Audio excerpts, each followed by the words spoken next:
Assalamualaikum warahmatullahi wabarakatuh. Waalaikumsalam. Selamat siang Bapak dan Ibu. Saya Asri Rahayu dari CBP Angkatan 9 SMA Negeri 1 Meranti Kabupaten Asahan akan mengadakan diseminasi budaya positif di SMA Negeri 1 Meranti. Sebelumnya saya mengucapkan banyak ribuan terima kasih kepada Bapak dan Ibu guru yang sudi kiranya telah meringankan waktunya untuk mendengarkan presentasi dari apa yang telah saya dapat di pelatihan guru penggerak selama 2 bulan.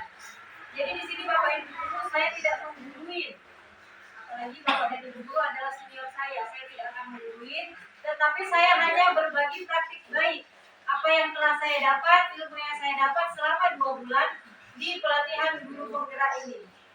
Jadi sekarang saya sudah masuk di modul 1.4 tentang budaya positif. Nanti ada beberapa topik yang akan kita bahas ya Bapak Ibu.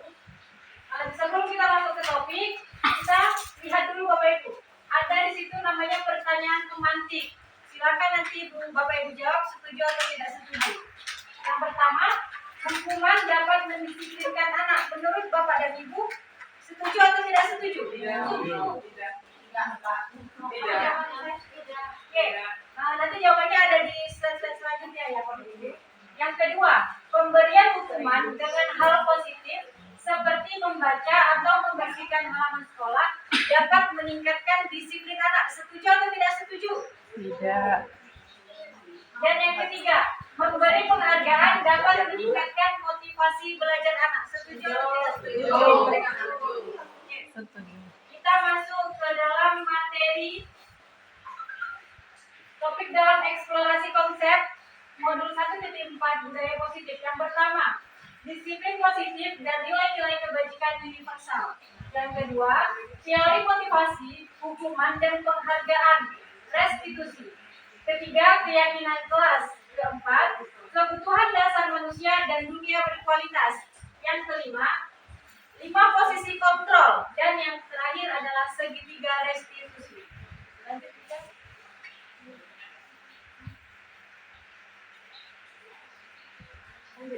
Kita masuk ke dalam topik 1.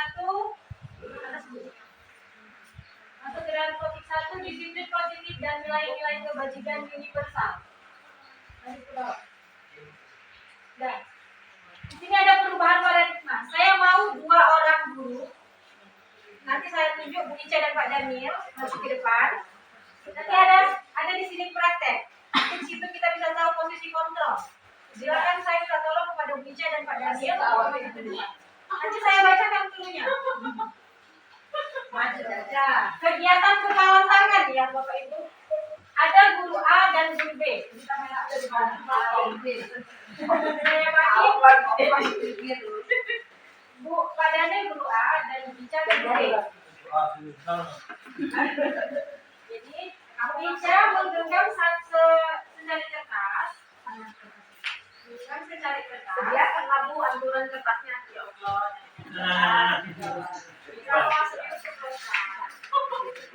Suara. Kalau ada jawabannya, secari kertas kecil, boleh tulis, boleh tidak.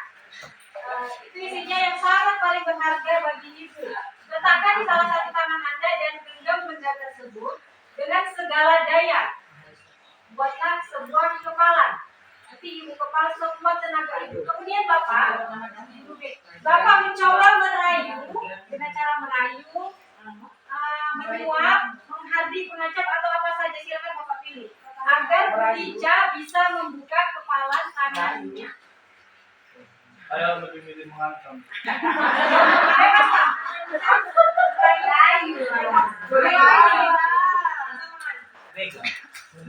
Menunjukkan kalian itu tidak baik.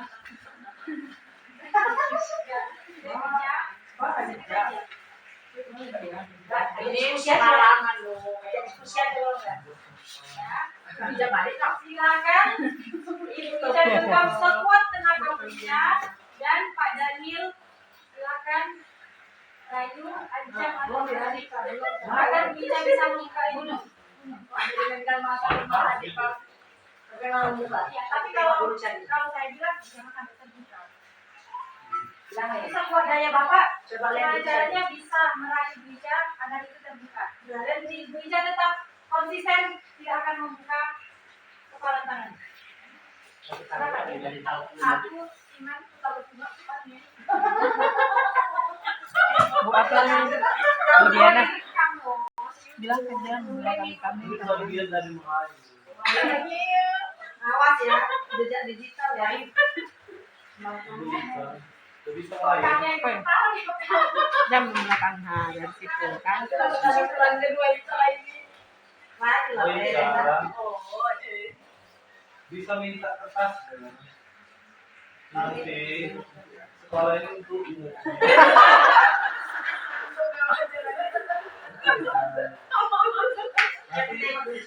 nanti kita usulkan dari dulu jadi 5 juta. Kasih Ya ini. ya. Nanti kamu diberikan kemudahan-kemudahan.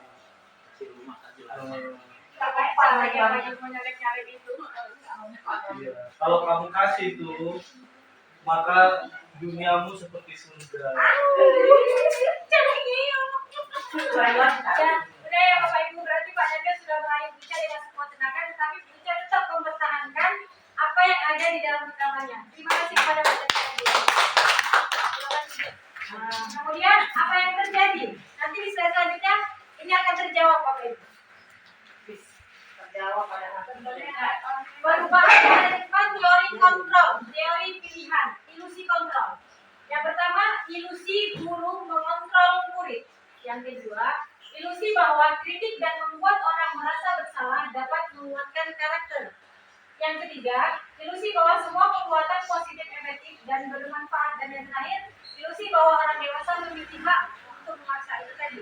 Pak Daniel mempunyai hak untuk memaksa bija agar bisa membuka apa yang ada di dalam kepala tangannya. Tetapi bisa bija tetap konsisten dan komitmen tidak akan membuka kepala tangannya. Jadi bisa dapat ditarik kesimpulan bahwa bija tidak bisa dikontrol oleh orang lain. Yang bisa mengontrol diri kita sendiri adalah diri kita sendiri. Yes. Perubahan paradigma stimulus respon. Siapa sesungguhnya yang memiliki kontrol? Stimulus responnya. Kita mencoba mengubah orang agar berpandangan sama dengan kita. Tetapi teori kontrolnya, kita berusaha memahami pandangan orang lain tentang dunia. Yang kedua, perilaku buruk dilihat sebagai suatu kesalahan. Teori kontrolnya, semua perilaku memiliki tujuan. Itulah anak ibu yang kita hadapi dengan anak-anak. Apapun yang terjadi, apapun yang dilakukan dengan anak-anak, mereka memiliki alasan dan tujuan. Jadi mereka melakukan suatu perbuatan, suatu tindakan dengan HP. Mereka punya maksud dan tujuan, bukan asal-asalan aja. Orang lain bisa mengontrol saya. Teori kontrolnya, hanya Anda yang bisa mengontrol diri Anda. Berarti hanya kita yang bisa mengontrol diri kita sendiri. Tentunya tadi Pak Daniel bilang bija. Saya bisa mengontrol orang lain. Anda tidak bisa mengambil orang lain. Pemaksaan ada pada saat rujukan gagal. Kolaborasi dan konsensus menciptakan pilihan-pilihan baru. Model berpikir menang kalah. Teori kontrolnya model berpikir menang-menang.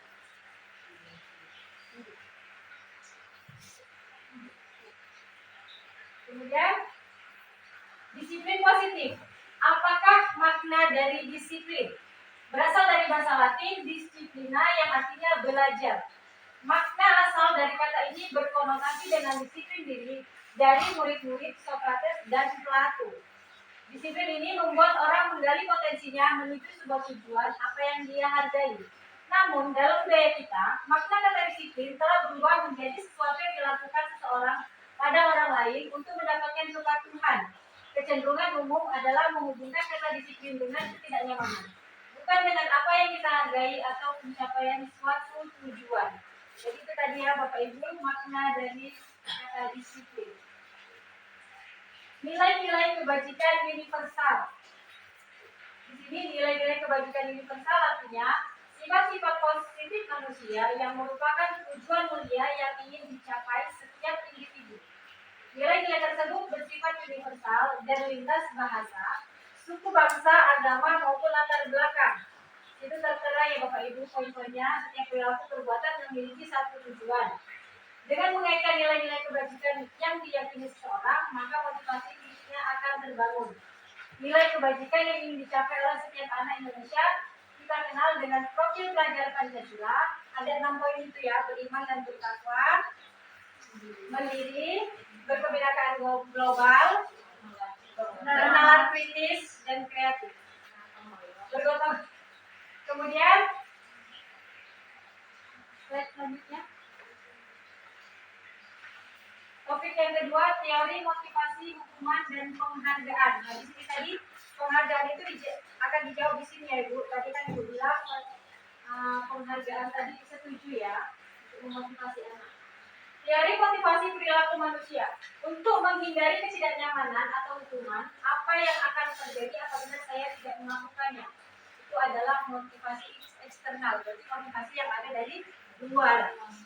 Kedua, untuk mendapatkan imbalan dari orang lain atau institusi, apa yang akan saya dapatkan apabila saya melakukannya?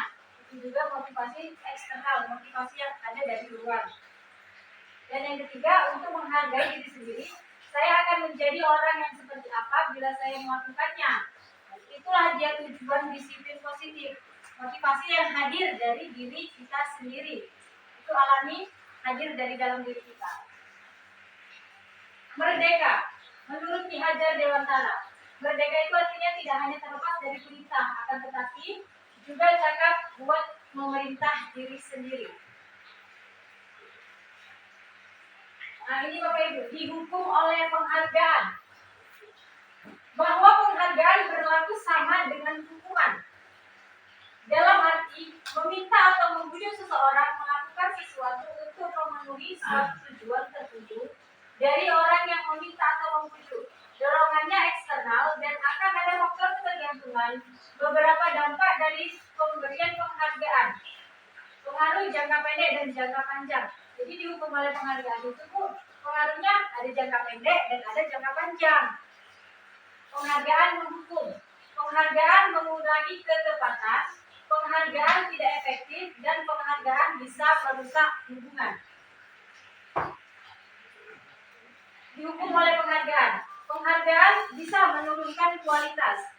Penghargaan mematikan kreativitas dan penghargaan mengurangi motivasi intrinsik. Jadi tidak semua penghargaan bisa memotivasi anak-anak ya Bu. Jadi tadi jawabannya bisa setuju dan bisa tidak setuju. Bentuk program kebajikan apresiasi. Dalam memberikan apresiasi atau pengakuan perlu diingat beberapa hal. Beri pengakuan secara khusus, beri pengakuan secara pribadi, pengakuan kepada semua murid secara bergantian, pengakuan secara konsisten dan fokus pada proses. Contoh pengakuan apresiasi kebajikan. Jadi pembukanya, kemarin saya perhatikan nilai kebajikannya, rasa empatimu besar sekali dan situasinya pada saat menolong murid baru di kelas kita. Pembuka kedua, saya menghargai nilai kebajikan yang muncul adalah kepedulian dan situasinya pada saat kamu membantu teman-temanmu di tugas kelompok.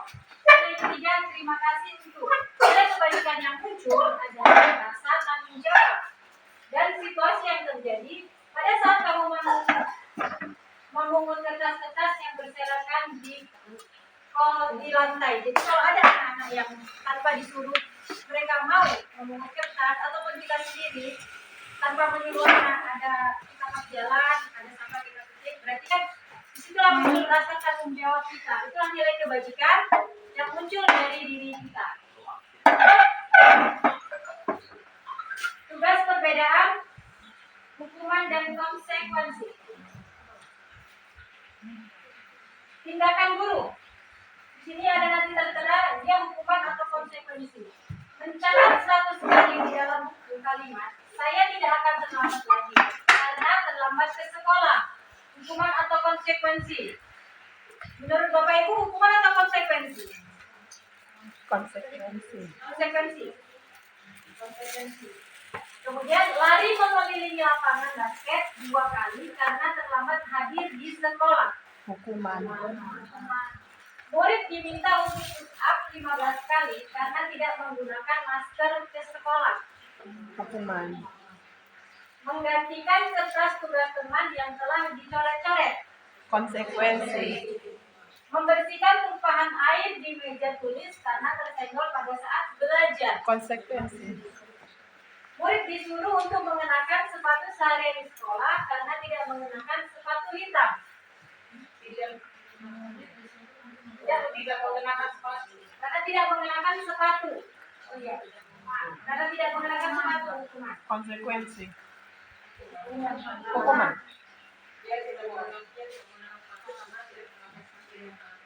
Dan yang terakhir, lari mengelilingi lapangan basket 2 kali karena terlambat 10 menit untuk pelajaran PJOK. Itu adalah apa yang konsekuensi.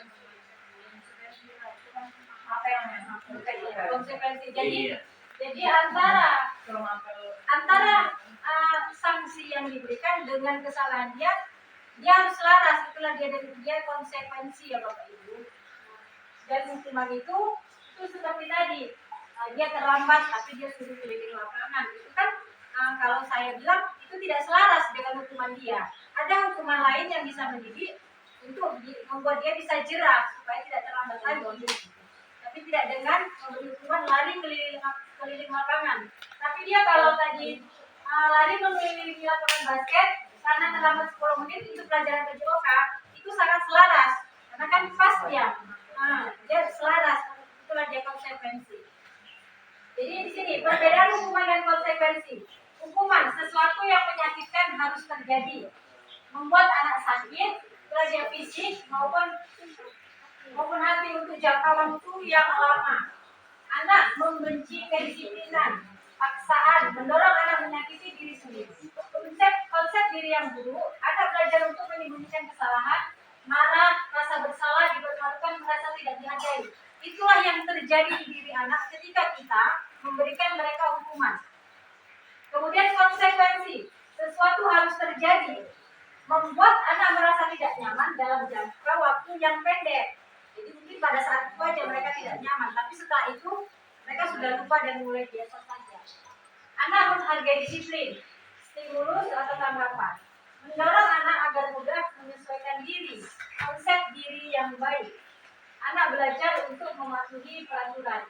Kehilangan hak, dibuat tidak nyaman, diasingkan untuk sementara. Itulah tadi perbedaan antara hukuman dan konsekuensi. Kemudian restitusi. Restitusi adalah proses menciptakan kondisi bagi murid untuk memperbaiki kesalahan mereka, sehingga mereka bisa kembali pada kelompok mereka dengan karakter yang lebih kuat. Jadi kita tadi ada anak yang gagal, disitulah kita restitusi nanti ya Bapak Ibu. Restitusi juga merupakan proses kolaboratif yang mengajarkan murid untuk mencari solusi untuk masalah mereka dan membantu murid berpikir tentang orang seperti apa yang mereka ingin menjadi tujuan akhirnya dan bagaimana mereka harus memperlakukan orang lain.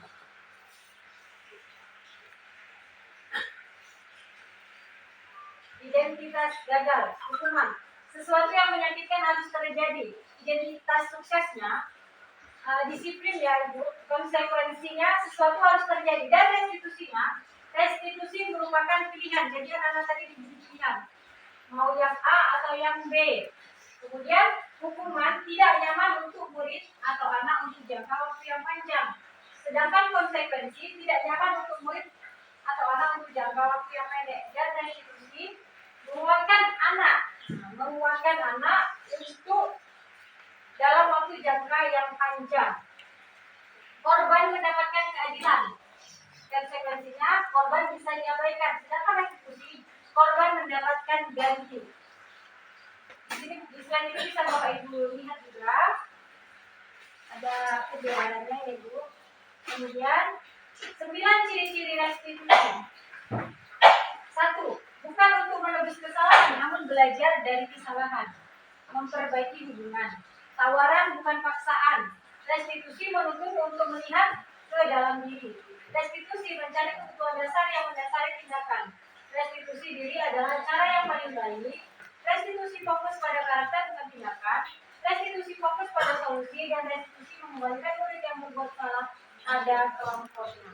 Jadi ketika kita menghadapi anak, sebaiknya ketika kita menghadapi anak yang bermasalah, sebaiknya kita jangan memberikan hukuman atau konsekuensi, tetapi memberikan restitusi agar karakter dia lebih kuat. Karena kita mengangkat anak yang gagal agar bisa menjadi karakter yang baik. Topik yang ketiga tentang keyakinan kelas. Jadi sebelum Bapak Ibu memulai pelajaran di awal semester, tentunya pasti membuat kesepakatan kelas ya kan Bapak Ibu, kesepakatan kelas yang disepakati oleh antara guru dan murid. Di situ kesepakatan kelas harus dipatuhi. Jadi siapa yang melanggar baru dibuat ada sanksi atau konsekuensi yang diberikan kepada anak tersebut. Mengapa tidak peraturan saja? Mengapa harus keyakinan kelas? Mengapa kita memiliki peraturan harus menggunakan helm bila mengendarai kendaraan roda 2? Mengapa kita memiliki peraturan 3M, menggunakan masker, mencuci tangan, dan menjaga jarak 1,5 meter? Dan mengapa kita memiliki peraturan harus datang tepat waktu pada saat mengikuti pelatihan? Untuk mendukung motivasi intrinsik, kembali ke nilai-nilai atau keyakinan, lebih menggerakkan seseorang dibandingkan mengikuti serangkaian peraturan-peraturan. Jadi, kalau kesepakatan atau keyakinan itu lebih kita hargai Bapak Ibu, lebih kita hargai dan hadir muncul dari dalam diri kita ketimbang peraturan. Peraturan itu kan sifatnya seperti dipaksakan. Jadi kalau keyakinan kesepakatan itu kan memang sudah kita sepakati.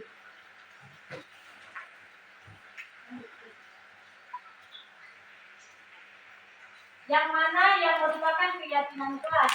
Mengapa? Itu lihat ada dua itu kan kesepakatan kelas. Yang pertama datang tepat waktu, mengucapkan salam, menjaga kebersihan sekolah, berdoa sebelum dan sesudah kegiatan, aktif dalam pembelajaran, tertib. Kemudian yang kedua, kami guru dan murid yang saling menyayangi, kami murid yang semangat belajar, dan kami murid yang peduli dengan teman-teman. Menurut Bapak Ibu, mana di situ keyakinan kelas? Enggak nampak. Enggak baca. Antara dua ini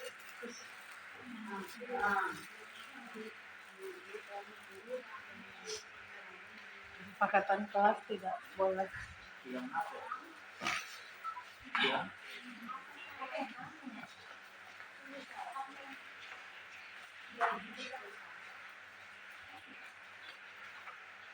datang tepat waktu, mengucapkan salam. Kami guru dan murid yang saling menyayangi. Kami murid yang semangat belajar. Kami murid yang peduli. Pertanyaannya yang mana merupakan keyakinan kelas? Jawabannya kenapa? Kalau memang pilihannya itu kenapa? Mengapa?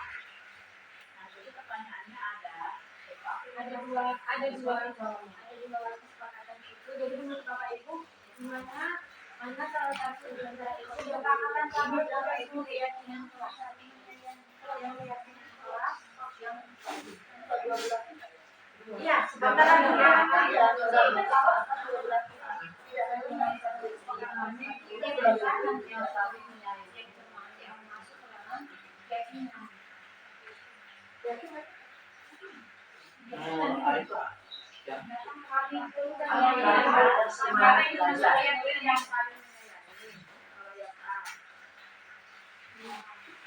jadi menurut Bapak Ibu yang A atau yang B? B. Yang B sama.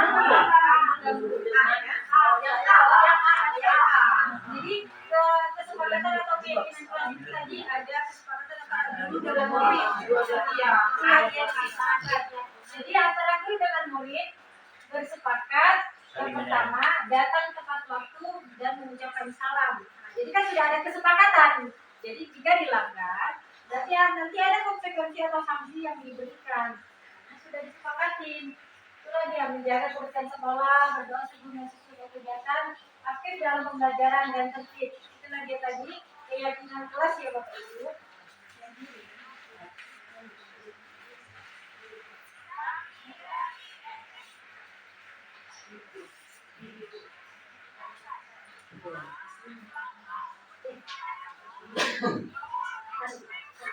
Peraturan dan keyakinan kelas. Selalu kembalikan buku ke tempatnya. Itu adalah merupakan peraturan. Kemudian keyakinan kelasnya yang muncul tanggung jawab. Kemudian peraturan dilarang mengganggu orang lain. Keyakinan kelas itu menghormati orang lain. Jadi beda peraturan dengan keyakinan kelas itu Bapak Ibu. Peraturan dia bahasanya lebih maknanya lebih agak konotasi negatif. Bahasa dilarang, jangan, itu sebagian dari peraturan. Sedangkan kalau keyakinan kelas dia sikap yang ditimbulkan, tanggung jawab, menghormati orang lain, berkomitmen, keselamatan menghormati orang lain. Jadi kalau peraturan dia itu kan seringnya bahasanya dilarang, jangan begini, tidak boleh begini. Itulah beda peraturan dengan keyakinan kelas.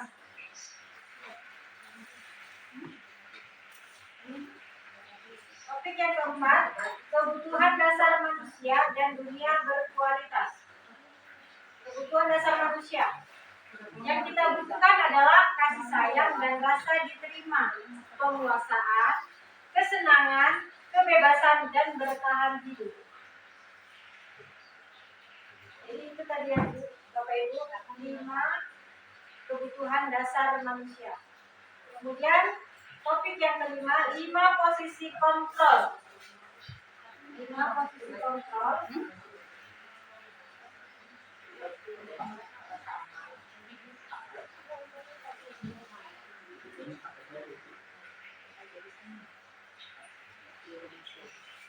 Jadi 5 posisi kontrol dari motivasi, identitas gagal, identitas berhasil, dan identitas berhasil kontrol diri. Jadi guru berbuat. Ada 5 posisi kontrol ya Bapak Ibu. Yang pertama penghukum. 5 posisi kontrol guru. Yang pertama penghukum. 5 posisi kontrolnya videonya aja. Video. Videonya. Enggak, video yang dari dulu. Jadi mulai di tangan gitu.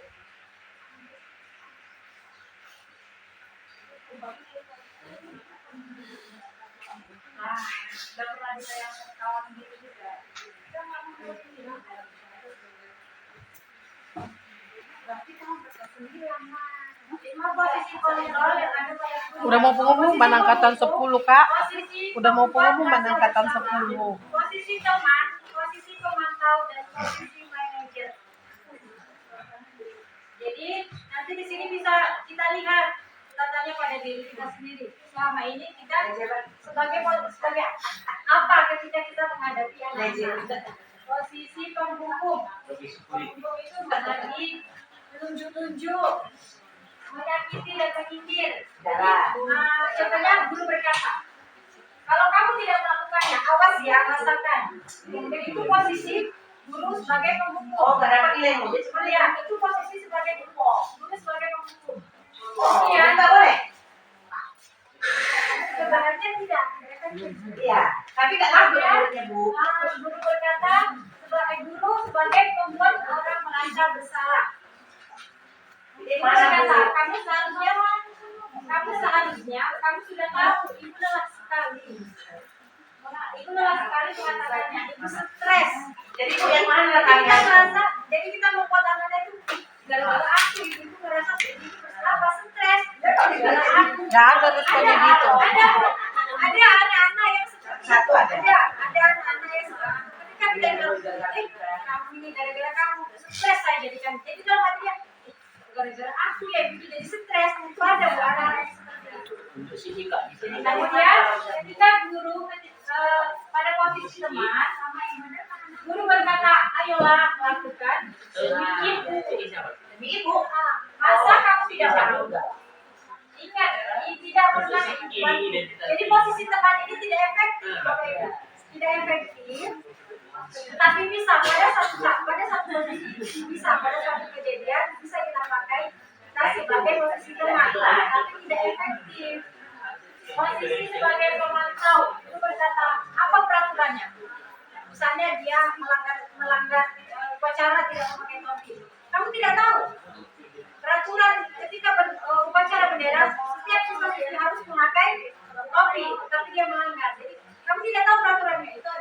posisi guru sebagai pemantau. Dan yang terakhir, posisi guru sebagai manajer. Nah, ini lihat. Apa yang kita yakini, apa yang bisa kau kerjakan untuk memperbaiki masalah ini. Jadi kita mengajak murid untuk berpikir agar dia bisa menyelesaikan masalah yang ada pada dia. Kita mengajak dia berpikir. Jadi hasil yang didapat. Ya paham bu. Nanti ibu bisa ambil file dari saya. Saya kasih. Facebook Pak yang jadi kalau sini cuma ada ya jadi Sebaliknya, kita sebagai guru sebagai posisi manajer. nah kan Itu yang mau dibagikan. manajer bu Karena hasil yang didapat ketika guru jadi seorang penghukum, anak itu akan memberontak, menyalahkan orang lain dan dia berbohong karena dia takut. Kemudian ketika kita jadi membuat dia merasa posisi bersalah, dia menyembunyikan dan juga berbohong. Posisi teman, dia bergantung. Enaknya begitu nggak apa-apa, gampangnya itu udah nggak apa-apa. Kan sering anak-anak kayak gitu kan. Ibu, gimana saya kasih tugasnya? Udah nggak apa-apa, kamu kerjakan salah juga ya. Ya itu tidak boleh jadi efektif. Itu akan membuat dia menggen. Tidak segan, tidak sama kita. dong ya bu tunggu dulu bu yang manajer itu yang bagaimana Nah, ini yang ada posisi yang terakhir. bisa Ya, posisi pemantau menyesuaikan diri. bodoh yang benar Ya mau mengenali peraturan ketika kita memantau dia. Ketika di belakang kita, dia tidak mau untuk mematuhi peraturan. Dan yang terakhir, sebagai manajer itu tadi menguatkan pribadinya, menguatkan karakternya. Jadi ketika ada anak bermasalah, berbuat suatu kesalahan, kita tidak boleh menghukum. Kita harus sebagai posisi manajer. Dan pertanyaan yang kita ajukan juga yang bisa membuka perasaan dia. Jadi apa yang bisa kamu ajarkan untuk memperbaiki masalah ini? Kita kembalikan ke dia agar timbul rasa tanggung jawab, timbul dari dalam diri kita dan tidak kita paksa. Jadi coba untuk membuka cakrawala dia. Timbul dari dalam diri dia sendiri. bu ada pertanyaan Aku kurang pandai.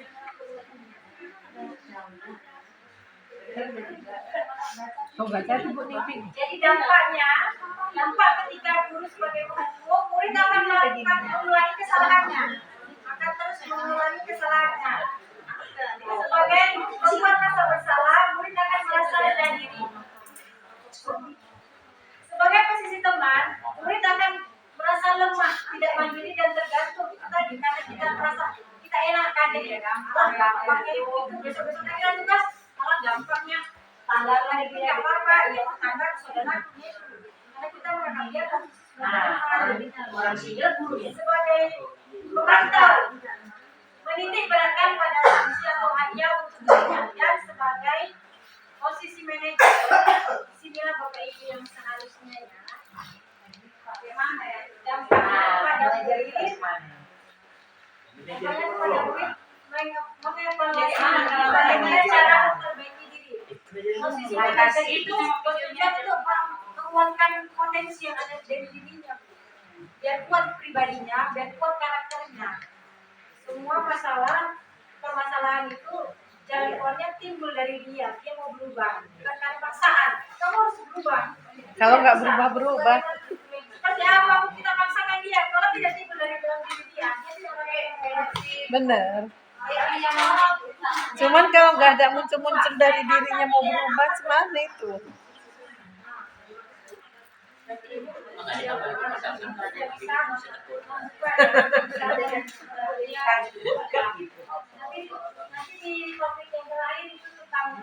Kalau nggak ada yang masuk desa gitu.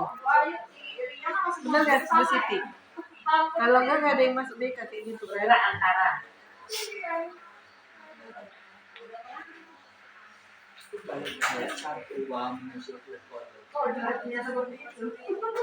Kemudian yang terakhir tentang segitiga segitiga restitusi. Iya, ada 3 ya Bapak Ibu. Bagian dari segitiga restitusi yang pertama menstabilkan identitas. Yang kedua, validasi kebutuhan. Kamu tentu punya alasan mengapa melakukan itu. Itu pertanyaan yang kita ajukan kepada murid. Itulah dia validasi kebutuhan. Adakah cara yang lebih efektif untuk mendapatkan apa yang kamu butuhkan? Dan yang terakhir, menanyakan keyakinan. Nilai-nilai apa sih yang telah kita sepakati itu tadi. Makanya sebelumnya kita harus membuat kesepakatan jelas. Jadi ketika ada yang melanggar, kita selesaikan masalahnya, kita bantu dia dengan segitiga restitusi. Itulah cara yang efektif. Kemudian kami ingin menjelaskan seperti apa sih untuk membuat anak merasa gagal karena berbuat salah menjadi positif terhadap dirinya. Itulah yang menstabilkan identitas. Ini dia, guru berkata, berbuat salah itu hal yang manusiawi. Tidak ada manusia yang sempurna. Mulai dia kata-kata untuk menstabilkan identitas. Itu kata-kata guru yang kita lemparkan kepada anak ketika melakukan kesalahan. Kemudian validasi kebutuhan, membantu murid mengenali basic atau kebutuhan dasar yang ingin dipenuhinya ketika melakukan kesalahan itu. Jadi guru berkata, kamu bisa saja kan melakukan hal yang lebih buruk, tapi kamu tidak melakukan itu. Kamu pasti punya alasan mengapa melakukannya. Itu adalah segitiga restitusi yang kedua, validasi kebutuhan. Ini saya bagi materinya. Minta tenang dulu ya. Kemudian menanyakan keyakinan. Anak melihat kesalahannya dihubungkan dengan norma sosial dan nilai-nilai yang mendasari manusia berinteraksi dengan orang lain. Guru berkata, apa sih nilai yang kita percaya di kelas atau sekolah kita? Nilai-nilai universal apa yang telah kita sepakati? Kelas yang ideal itu seperti apa sih? Kemudian kamu ingin jadi anak seperti apa? Nanti akan saya tampilkan video ketika saya melakukan segitiga restitusi kepada anak. Jadi yang terakhir Bapak Ibu, refleksi. Hal baru apa yang mengubah paradigma saya yang saya dapatkan dari modul ini? Jadi silakan Bapak Ibu jawab dalam hati masing-masing. Jadi setelah saya memberikan informasi yang saya dapatkan, jadi hal baru apa yang Ibu dapatkan? Ya, untuk mendengar atau membaca dari apa yang saya sampaikan. Kemudian yang kedua, perasaan apa yang muncul selama mengikuti sesi ini, khususnya mengenai makna disiplin dan motivasi intrinsik. Ketiga, peran amal seperti apakah yang setelah saya lakukan selama mengikuti modul ini. Dan saya akan menjadi amal yang seperti apa sih setelah melakukan modul ini. Jadi saya akan menjadi guru seperti apa sih? Tadi 5 posisi kontrol. Silakan Bapak Ibu pilih. Setelah Ibu mengikuti modul ini, kedepannya saya akan menjadi guru seperti apa sih dari 5 posisi kontrol tadi? Merasa bersalah. Iya, harusnya posisi manajer ya Bapak Ibu untuk mengaplikasikannya.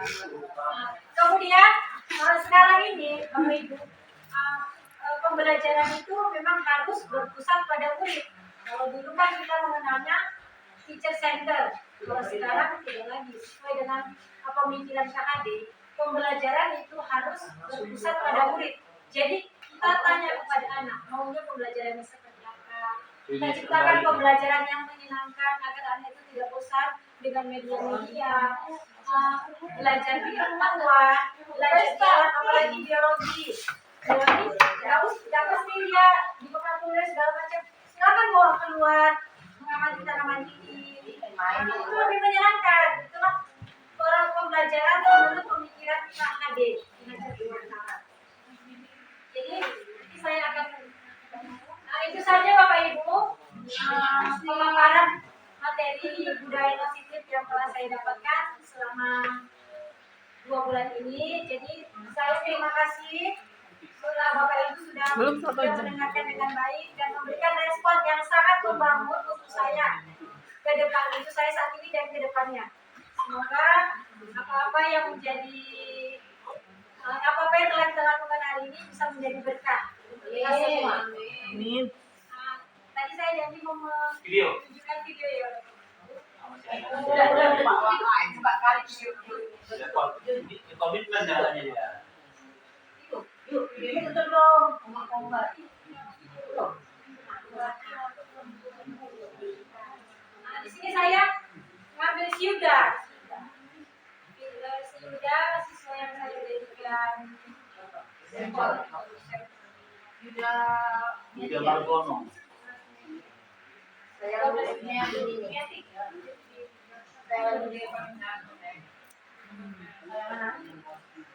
Bisa si Ayat ambil murid Dapat berapa? di pembelajaran ini.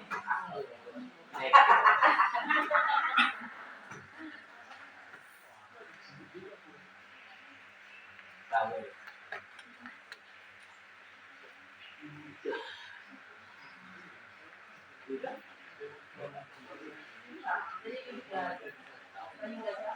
Dilanggar lah.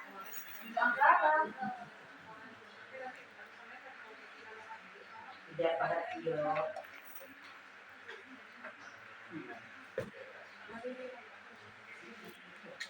Ini pasti. Ini pasti.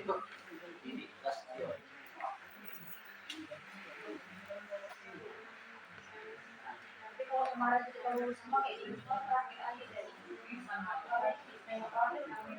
kita bisa gantian. Kalau kita habis banyak, kita gantian. Kita habis sendiri. Ini ya Bapak Ibu. Soalnya 3 tahapan. volumenya udah kuat.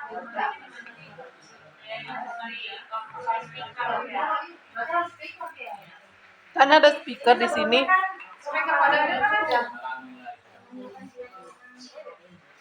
Nggak kedengaran. Kata tidak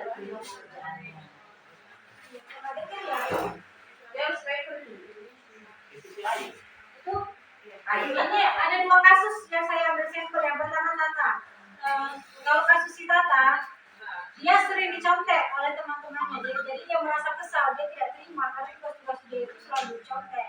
Jadi di situ saya melakukan proses segitiga restitusi.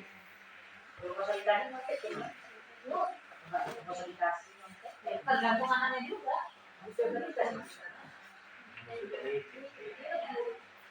Nanti kan dicontek karena dikasih dia. Iya.